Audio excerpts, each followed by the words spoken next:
Hi hello friends. இப்போ எங்கே இருக்கும் பார்த்தீங்கன்னா, நம்ம வந்து குருவாயூரில் இருக்கான். குருவாயூர் வந்து சென்னை டு குருவாயூர் வண்டி நிறைய ஹால்ட் இருக்குது. சின்ன சின்ன ஊர்லெலாம் அந்த வண்டி நிற்கிது. அதனால் ரொம்ப ஒர்க் ஆகிடுச்சு. சென்னையில் வேலையாகிடுச்சு. அதை சென்னையில் இன்டர்வியூ எடுக்க முடியல. ரெண்டு மூணு வண்டிக்கு அப்படி தான் ஆயிடுச்சு. இன்டர்வியூவே சென்னையில் எடுக்க முடியல. எம்டி இடத்துல தான் இன்டர்வியூ எடுக்க வேண்டியதாக இருக்குது. சென்னையில் காலைல பார்த்தீங்கன்னா 10:30க்கு வண்டி எடுத்து நைட்டு அடுத்த நாள் காலையில் 7 மணிக்கு வந்து ரீச் ஆகுது குருவாயூர்.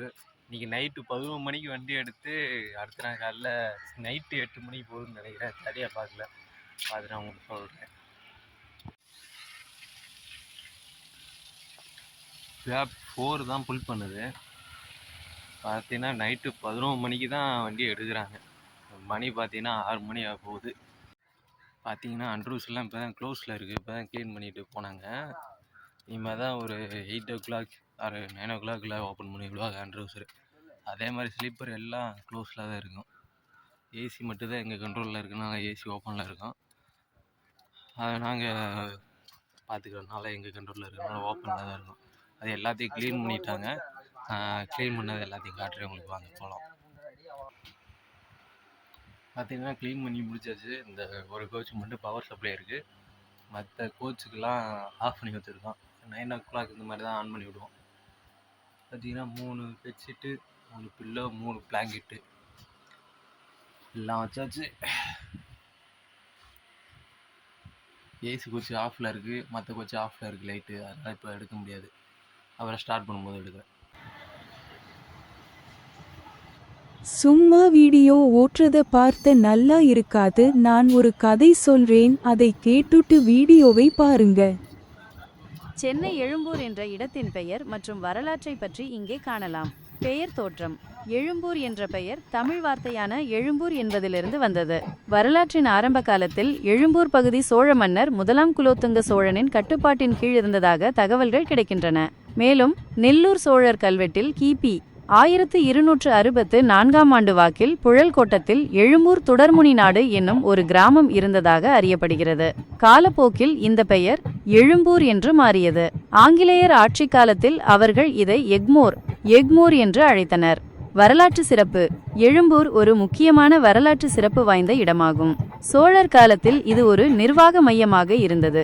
ஆங்கிலேயர் ஆட்சி காலத்தில் இது ஒரு முக்கியமான ரயில் போக்குவரத்து மையமாக வளர்ந்தது. சென்னை எழும்பூர் ரயில் நிலையம் 1908ஆம் ஆண்டு கட்டப்பட்டது. இது தென்னிந்தியாவின் முக்கியமான ரயில் நிலையங்களில் ஒன்றாகும். இந்த ரயில் நிலையம் இந்தோ சராசனிக் கட்டிடக்கலை பாணியில் கட்டப்பட்டுள்ளது. இந்த ரயில் நிலையம் சென்னை நகரத்தின் பல பகுதிகளுக்கும் இந்தியாவின் பிற பகுதிகளுக்கும் ரயில் போக்குவரத்தை வழங்குகிறது.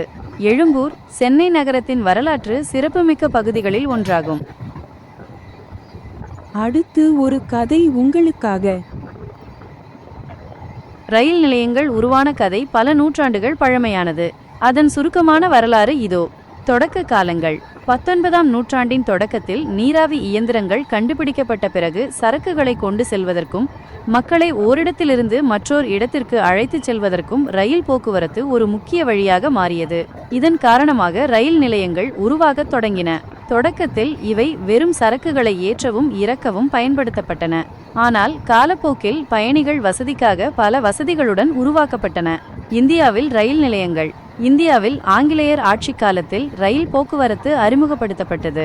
1853ஆம் ஆண்டில் மும்பையில் இருந்து தானே வரை இந்தியாவின் முதல் ரயில் இயக்கப்பட்டது. தென்னிந்தியாவின் முதல் ரயில் நிலையம் ராயபுரம் ரயில் நிலையமாகும்.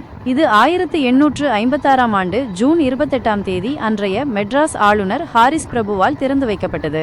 இதன் பிறகு சென்னை சென்ட்ரல், மும்பை சத்ரபதி சிவாஜி டெர்மினஸ் போன்ற பல பெரிய ரயில் நிலையங்கள் கட்டப்பட்டன. இவை நகரங்களின் வளர்ச்சியில் முக்கிய பங்கு வகித்தன. ரயில் நிலையங்களின் வளர்ச்சி.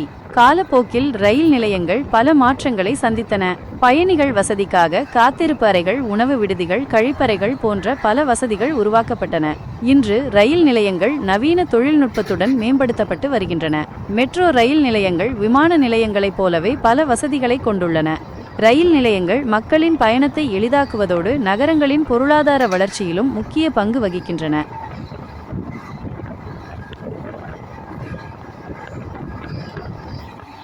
அடுத்து ஒரு கதை உங்களுக்காக. ரயில் நிலையங்கள் உருவான கதை பல நூற்றாண்டுகள் பழமையானது. அதன் சுருக்கமான வரலாறு இதோ. தொடக்க காலங்கள். 19ஆம் நூற்றாண்டின் தொடக்கத்தில் நீராவி இயந்திரங்கள் கண்டுபிடிக்கப்பட்ட பிறகு சரக்குகளை கொண்டு செல்வதற்கும் மக்களை ஓரிடத்திலிருந்து மற்றொரு இடத்திற்கு அழைத்துச் செல்வதற்கும் ரயில் போக்குவரத்து ஒரு முக்கிய வழியாக மாறியது. இதன் காரணமாக ரயில் நிலையங்கள் உருவாகத் தொடங்கின. தொடக்கத்தில் இவை வெறும் சரக்குகளை ஏற்றவும் இறக்கவும் பயன்படுத்தப்பட்டன. ஆனால் காலப்போக்கில் பயணிகள் வசதிக்காக பல வசதிகளுடன் உருவாக்கப்பட்டன. இந்தியாவில் ரயில் நிலையங்கள். இந்தியாவில் ஆங்கிலேயர் ஆட்சி காலத்தில் ரயில் போக்குவரத்து அறிமுகப்படுத்தப்பட்டது. 1853ஆம் ஆண்டில் மும்பையில் இருந்து தானே வரை இந்தியாவின் முதல் ரயில் இயக்கப்பட்டது. தென்னிந்தியாவின் முதல் ரயில் நிலையம் ராயபுரம் ரயில் நிலையமாகும். இது 1856ஆம் ஆண்டு ஜூன் 28ஆம் தேதி அன்றைய மெட்ராஸ் ஆளுநர் ஹாரிஸ் பிரபுவால் திறந்து வைக்கப்பட்டது. இதன் பிறகு சென்னை சென்ட்ரல், மும்பை சத்ரபதி சிவாஜி டெர்மினஸ் போன்ற பல பெரிய ரயில் நிலையங்கள் கட்டப்பட்டன. இவை நகரங்களின் வளர்ச்சியில் முக்கிய பங்கு வகித்தன. ரயில் நிலையங்களின் வளர்ச்சி. காலப்போக்கில் ரயில் நிலையங்கள் பல மாற்றங்களை சந்தித்தன. பயணிகள் வசதிக்காக காத்திருப்பு அறைகள், உணவு விடுதிகள், கழிப்பறைகள் போன்ற பல வசதிகள் உருவாக்கப்பட்டன. இன்று ரயில் நிலையங்கள் நவீன தொழில்நுட்பத்துடன் மேம்படுத்தப்பட்டு வருகின்றன. மெட்ரோ ரயில் நிலையங்கள் விமான நிலையங்களைப் போலவே பல வசதிகளை கொண்டுள்ளன. ரயில் நிலையங்கள் மக்களின் பயணத்தை எளிதாக்குவதோடு நகரங்களின் பொருளாதார வளர்ச்சியிலும் முக்கிய பங்கு வகிக்கின்றன. சும்மா வீடியோ ஓட்டுறத பார்த்த நல்லா இருக்காது. நான் ஒரு கதை சொல்றேன், அதை கேட்டுட்டு வீடியோவை பாருங்க. வாழ்க்கையில் முன்னேறுவதற்கான வழிகள். இலக்கு நிர்ணயம். தெளிவான இலக்குகளை அமைத்துக் கொள்ளுங்கள். உங்கள் இலக்குகளை அடைய ஒரு திட்டத்தை உருவாக்குங்கள். தொடர்ச்சியான கற்றல். புதிய திறன்களை கற்றுக்கொள்ளுங்கள். உங்கள் துறையில் நிபுணத்துவம் பெறுங்கள். புத்தகங்கள், ஆன்லைன் படிப்புகள் மற்றும் கருத்தரங்குகள் மூலம் அறிவை பெருக்குங்கள். நேர்மறை மனப்பான்மை. எப்போதும் நம்பிக்கையுடன் இருங்கள். சவால்களை வாய்ப்புகளாக பாருங்கள். தோல்விகளிலிருந்து கற்றுக்கொள்ளுங்கள். தன்னம்பிக்கை. உங்கள் திறமைகளை நம்புங்கள். புதிய விஷயங்களை முயற்சி செய்ய பயப்பட வேண்டாம். உங்கள் பலவீனங்களை மேம்படுத்த முயற்சி செய்யுங்கள். நேர மேலாண்மை. உங்கள் நேரத்தை சரியாக திட்டமிடுங்கள். முக்கியமான பணிகளுக்கு முன்னுரிமை கொடுங்கள். காலக்கெடுவிற்குள் பணிகளை முடிக்க முயற்சி செய்யுங்கள். தொடர்பு திறன். மற்றவர்களுடன் திறம்பட தொடர்பு கொள்ளுங்கள். உங்கள் கருத்துக்களை தெளிவாக வெளிப்படுத்துங்கள். மற்றவர்களின் கருத்துக்களுக்கு மதிப்பளியுங்கள். தன்னம்பிக்கை. உங்கள் திறமைகளை நம்புங்கள். புதிய விஷயங்களை முயற்சி செய்ய பயப்பட வேண்டாம். உங்கள் பலவீனங்களை மேம்படுத்த முயற்சி செய்யுங்கள். ஆரோக்கியமான வாழ்க்கை முறை. சரியான உணவு மற்றும் உடற்பயிற்சி மூலம் உங்கள் ஆரோக்கியத்தை பேணுங்கள். போதுமான தூக்கம் மற்றும் ஓய்வு பெறுங்கள். மன அழுத்தத்தை குறைக்க யோகா மற்றும் தியானம் செய்யுங்கள். நிதி மேலாண்மை. உங்கள் வருமானத்தை சரியாக நிர்வகிக்கவும், சேமிக்கவும், முதலீடு செய்யவும். கடன் மற்றும் தேவையற்ற செலவுகளை தவிர்க்கவும். வாழ்க்கையில் முன்னேறுவதற்கான கூடுதல் வழிகள். தன்னம்பிக்கை. உங்கள் திறமைகளை நம்புங்கள். புதிய விஷயங்களை முயற்சி செய்ய பயப்பட வேண்டாம். உங்கள் பலவீனங்களை மேம்படுத்த முயற்சி செய்யுங்கள். தொடர்பு திறன். மற்றவர்களுடன் திறம்பட தொடர்பு கொள்ளுங்கள். உங்கள் கருத்துக்களை தெளிவாக வெளிப்படுத்துங்கள். மற்றவர்களின் கருத்துக்களுக்கு மதிப்பளியுங்கள். ஆரோக்கியமான வாழ்க்கை முறை. சரியான உணவு மற்றும் உடற்பயிற்சி மூலம் உங்கள் ஆரோக்கியத்தை பேணுங்கள். போதுமான தூக்கம் மற்றும் ஓய்வு பெறுங்கள். மன அழுத்தத்தை குறைக்க யோகா மற்றும் தியானம் செய்யுங்கள். நிதி மேலாண்மை. உங்கள் வருமானத்தை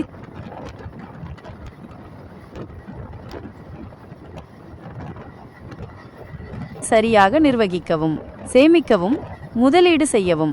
கடன் மற்றும் தேவையற்ற செலவுகளை தவிர்க்கவும். விடாமுயற்சி. தடைகள் மற்றும் சவால்களை எதிர்கொள்ளும் போது தளர வேண்டாம். உங்கள் இலக்குகளை அடைய தொடர்ந்து முயற்சி செய்யுங்கள். தோல்விகளிலிருந்து கற்றுக்கொள்ளுங்கள். நேர்மறையான உறவுகளை உருவாக்குதல். உங்களை ஊக்கப்படுத்தும் மற்றும் ஆதரிக்கும் நபர்களுடன் பழகுங்கள். மற்றவர்களுக்கு உதவவும் ஆதரவளிக்கவும். ஆரோக்கியமான மற்றும் மகிழ்ச்சியான உறவுகளை உருவாக்குங்கள். சுய முன்னேற்றம். உங்கள் பலம் மற்றும் பலவீனங்களை அறிந்து கொள்ளுங்கள். உங்கள் திறன்களை மேம்படுத்த தொடர்ந்து பணியாற்றுங்கள். புதிய சவால்களை எதிர்கொள்ள தயாராக இருங்கள். சமூக பங்களிப்பு. சமூகத்திற்கு உதவ தன்னார்வ தொண்டுகளில் ஈடுபடுங்கள். மற்றவர்களின் வாழ்க்கையில் நேர்மறையான மாற்றத்தை ஏற்படுத்துங்கள். சமூகத்தில் ஒரு மதிப்புமிக்க உறுப்பினராக இருங்கள். தொடர்ந்து கற்றுக்கொள்ளுங்கள். புதிய தகவல்களை தேடுங்கள் மற்றும் கற்றுக்கொள்ளுங்கள். புத்தகங்கள், கட்டுரைகள் மற்றும் ஆன்லைன் படிப்புகள் மூலம் அறிவை பெறுங்கள். உங்கள் துறையில் ஏற்படும் மாற்றங்களை தொடர்ந்து அறிந்து கொள்ளுங்கள். மேலும் வீடியோ உள்ளது, கடைசி வரைக்கும் வீடியோ பாருங்கள். தொடர்ந்து ஃபாலோ பண்ணுங்கள். கொடைக்கானல் சாலை என்று அழைக்கப்படும் இந்த மலைப்பாதை திண்டுக்கல் மாவட்டத்தில் உள்ள வத்தலக்குண்டு என்ற நகரத்திலிருந்து கொடைக்கானல் மலைவாசஸ்தலத்தை இணைக்கிறது. 1800களின் நடுப்பகுதியில் கொடைக்கானல் மலைப்பகுதி ஆங்கிலேயர்களால் கண்டுபிடிக்கப்பட்டது. ஆங்கிலேயர்கள் கொடைக்கானலை ஒரு கோடை வாசஸ்தலமாக பயன்படுத்த விரும்பினர். எனவே அவர்கள் கொடைக்கானலுக்கு ஒரு சாலையை அமைக்க முடிவு செய்தனர். 1914ஆம் ஆண்டில் இந்த சாலை முழுமையாக கட்டி முடிக்கப்பட்டது. தொடக்கத்தில் இந்த சாலை குதிரை வண்டிகள் மற்றும் பிற சிறிய வாகனங்களுக்கு மட்டுமே ஏற்றதாக இருந்தது. காலப்போக்கில் இந்த சாலை மேம்படுத்தப்பட்டது. இன்று இந்த சாலை பேருந்துகள் மற்றும் பிற பெரிய வாகனங்கள் உட்பட அனைத்து வகையான வாகனங்களுக்கும் ஏற்றதாக உள்ளது. கொடைக்கானல் சாலை ஒரு அழகிய மலைப்பாதையாகும். இது கொடைக்கானலுக்கு செல்லும் பயணத்தின் ஒரு முக்கிய பகுதியாகும். இந்த சாலை வழியாக பயணம் செய்யும் போது பயணிகள் பசுமையான மலைகள், பள்ளத்தாக்குகள் மற்றும் நீர்வீழ்ச்சிகளின் அழகிய காட்சிகளைக் கண்டு மகிழலாம். அடுத்து ஒரு கதை உங்களுக்காக. வாழ்க்கை என்பது பலவிதமான அனுபவங்களின் கலவை. இது மகிழ்ச்சி, துக்கம், வெற்றி, தோல்வி, அன்பு, வெறுப்பு என பல உணர்வுகளை உள்ளடக்கியது. ஒவ்வொருவருக்கும் வாழ்க்கை என்பது வேறுபடும். வாழ்க்கையின் முக்கிய அம்சங்கள். மாற்றம். வாழ்க்கை நிலையானது அல்ல, இது தொடர்ந்து மாறிக்கொண்டே இருக்கும். மாற்றங்களை ஏற்றுக்கொள்வது முக்கியம். அனுபவம். வாழ்க்கை என்பது அனுபவங்களின் தொகுப்பு.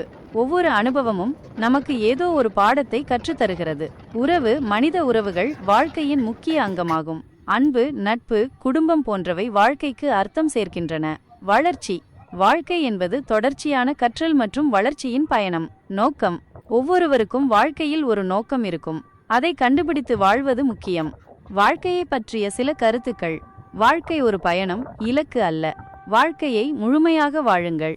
சிறு விஷயங்களில் மகிழ்ச்சியை கண்டறியுங்கள். வாழ்க்கை என்பது ஒரு நாடகம், அதை நாம் நடிக்க வேண்டும். வாழ்க்கை என்பது பிறருக்கு உதவி செய்து வாழ்வது. வாழ்க்கை என்பது நிலையற்றது. வாழ்க்கையை பற்றி பல்வேறு தத்துவங்களும் கருத்துக்களும் உள்ளன. இருப்பினும் ஒவ்வொருவரும் தங்கள் சொந்த அனுபவங்களின் மூலம் வாழ்க்கையின் அர்த்தத்தை கண்டுபிடிக்க வேண்டும்.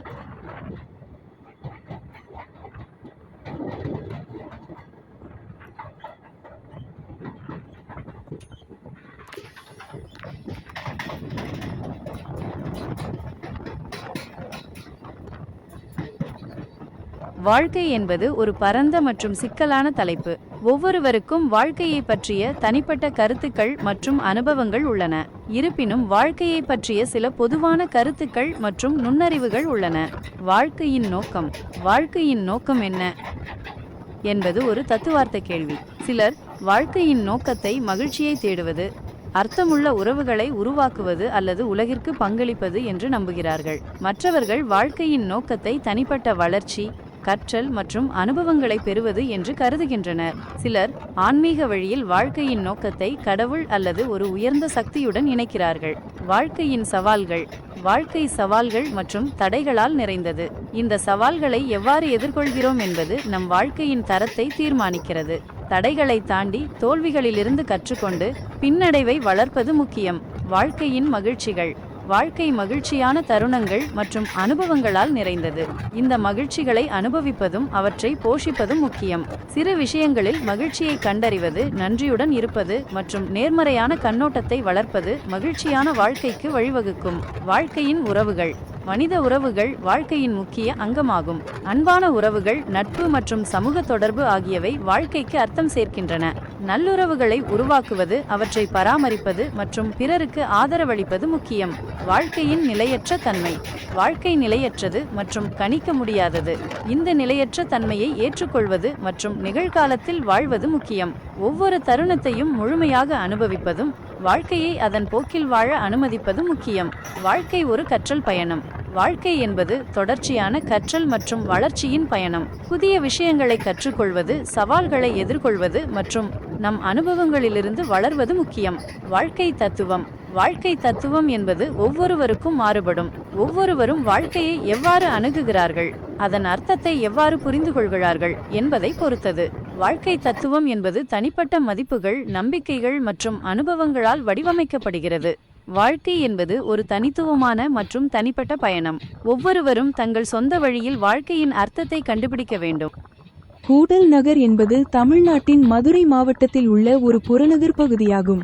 கூடல் நகர் காளை சண்டை நாடகம் புகழ்பெற்ற அலங்காநல்லூர் பகுதிக்கு செல்லும் சாலைகளால் நன்கு இணைக்கப்பட்டுள்ளது.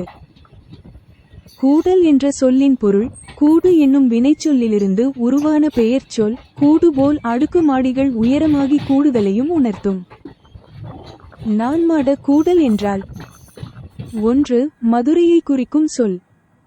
2. 4 மாட கூடல் என்பதன் குறுக்கம். மற்றும் 3. கன்னி, கரியமால், காளி, ஆலவாய் என இவற்றை நச்சினார்க்கினியர் குறிப்பிடுகிறார். சங்ககாலத்தில் நான்மாட கூடல் என போற்றப்பட்டது மதுரையை தமிழ்கிழு கூடல் என புறநானூறு குறிப்பிடுகிறது.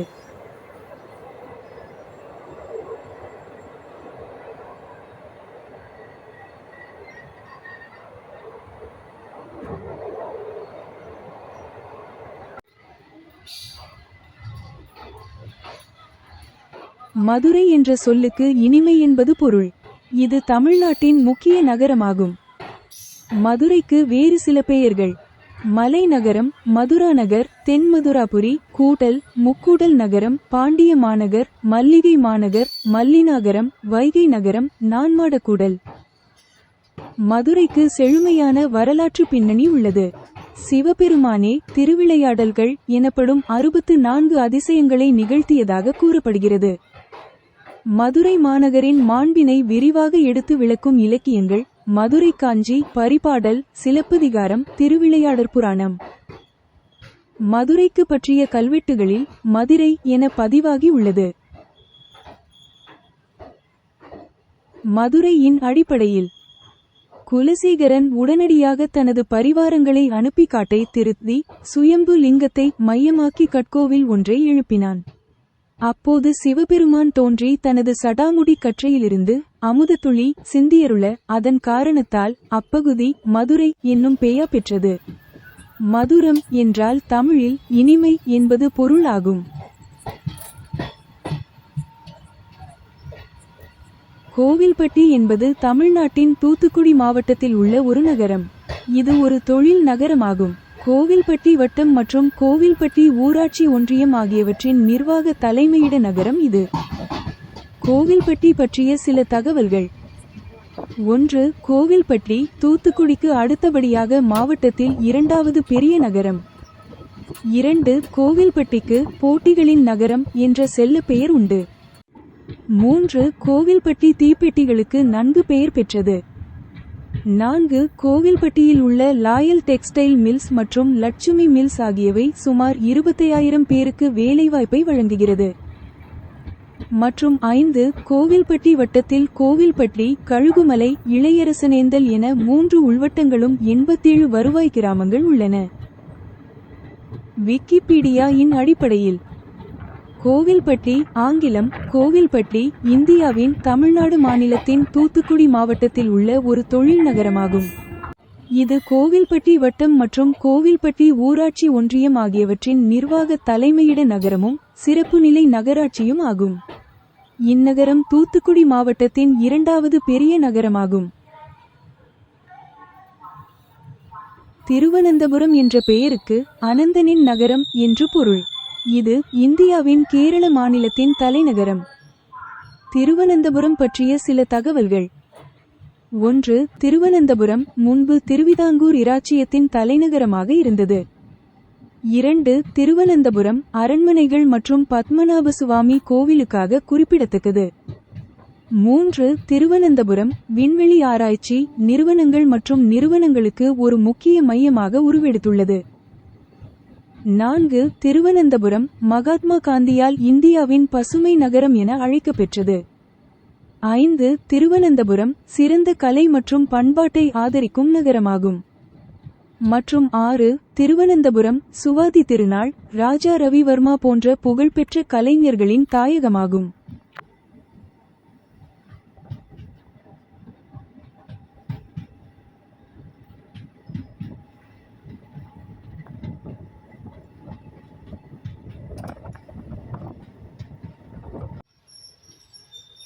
குருவாயூர் என்பது கேரளாவின் திருச்சூர் மாவட்டத்தில் அமைந்துள்ள ஒரு நகரம். இங்கு புகழ்பெற்ற குருவாயூரப்பன் கோயில் உள்ளது.